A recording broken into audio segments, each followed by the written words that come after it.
ఇది మా పొలం నుంచి తీస్తున్న ఫస్ట్ వీడియో. మీతైతే ఒక విషయాన్నయితే షేర్ చేసుకోవాలి. మేమైతే ఊర్లో పొలం పనులైతే చేయిపిస్తున్నాము.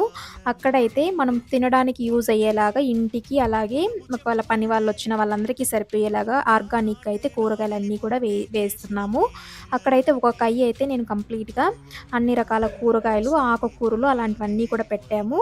అలాగే కొన్ని ఎగ్జాటిక్ కూడా అన్నీ కూడా పెట్టాలనేసి అనుకున్నాము. ఎగ్జాటిక్ ఫ్రూట్స్, వెజిటబుల్స్ అలాంటివంతా కూడా. ఇవన్నీ కూడా ప్రెజెంట్ ఆర్గానిక్‌గా పండిస్తున్నాము. ఆవుల ఎరువులు, గొర్రెల ఎరువు అలాంటివి వేసైతే పండిస్తున్నాము. నేను సంక్రాంతికి వెళ్ళినప్పుడైతే పెట్టాను వీటిని. 1 మంత్ అయింది. 1 మంత్‌కే మనకి ఈ విధంగా అయితే అవుట్‌పుట్ అయితే వచ్చిందనమాట ఈ కూరగాయలైతే. కొన్ని కొత్తిమీర అలాంటివైతే కూడా ఆల్రెడీ హార్వెస్టింగ్‌కొచ్చేసాయి. కంప్లీట్‌గా ఇంకా మన ఛానల్‌లో కొన్ని పొలం నుంచి కూడా వీడియోస్ అయితే అప్‌లోడ్ చేస్తాను. ప్రెజెంట్ ఈ వీడియో అయితే నేను ఊరికెళ్ళలేదు. కానీ అక్కడి నుంచి వీడియో అయితే తీపిచ్చుకొని నేను మన ఛానల్‌లో అప్‌లోడ్ చేస్తున్నాను. Thanks for watching.